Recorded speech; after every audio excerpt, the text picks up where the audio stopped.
జిల్లా చిన్నకోడూరు మండలం చంద్లాపూర్ గ్రామంలో శ్రీరామనవమిని పురస్కరించుకుని శ్రీ సీతారాముల కళ్యాణం అంగరంగ వైభవంగా నిర్వహించారు. ఈ కళ్యాణోత్సవంలో జెడ్పీ చైర్పర్సన్ రోజా రాధాకృష్ణ శర్మ పాల్గొని ప్రత్యేక పూజలు చేశారు.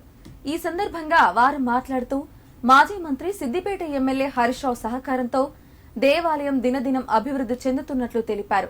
తిరుమల తిరుపతి దేవస్థానం నుంచి 2 కోట్ల రూపాయల నిధులు ఆలయానికి మంజూరయ్యే అవకాశం ఉన్నట్లు చెప్పారు.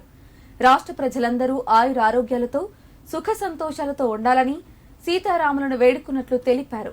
అనంతరం నిర్వాహకులు భక్తులకు అన్నదానం చేశారు.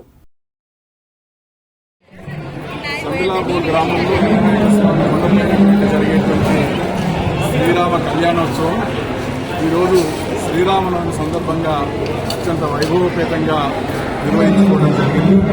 వేలాదిగా భక్తులు కొండపైన జరిగినటువంటి కళ్యాణోత్సవంలో పాల్గొని స్వామివారి అనుగ్రహాన్ని పొందినటువంటి సందర్భం ఇది.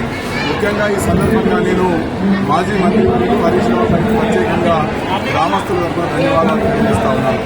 గతంలో అయితే మేము ఆ కొండపైన ఉన్నటువంటి దేవాలయంలో, చిన్న దేవాలయంలో అక్కడ అసౌకర్యంగా ఉన్నప్పటికీ మా పూర్వీకుల నుండి అక్కడ కళ్యాణోత్సవం జరిగేది.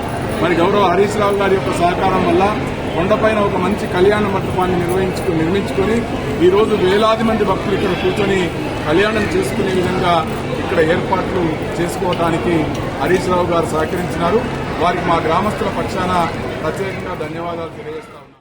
వాడవాడల అన్ని రామాలయాలలో కూడా ఆనంద ఉత్సవాలతో అందరూ కూడా ఈ రామ కళ్యాణ ఉత్సవాన్ని అందరూ కూడా సంతోషంగా పాల్గొనడం జరిగింది. దాంట్లో భాగంగా మా చంద్లాపూర్ గ్రామంలోని రంగనాయక స్వామి గుట్టపైన కళ్యాణంలో పాల్గొని భక్తజనులందరి మధ్యలో పాల్గొనడం జరిగింది. ఆ సీతారామచంద్ర స్వామి యొక్క ఆశీస్సులు మా ప్రాంత ప్రజలపైన ఎల్లవేళలా ఉండాలని, మా రంగనాయక స్వామి కృపా కటాక్షాలతో మా ప్రాంతం అంతా కూడా సస్యశ్యామలం కావాలని, కాళేశ్వరం నీళ్ళు వచ్చిన తర్వాత ఈ ప్రాంతం అంతా కూడా సస్యశ్యామలం కావడం జరిగింది. అదే తరహాలో రాబోయే రోజులలో కూడా సీతారామచంద్ర స్వామి యొక్క, రంగనాయక స్వామి యొక్క ఆశీస్సులతో మన ప్రాంతం అంతా కూడా సుభిక్షంగా ఉండాలని తెలియజేస్తూ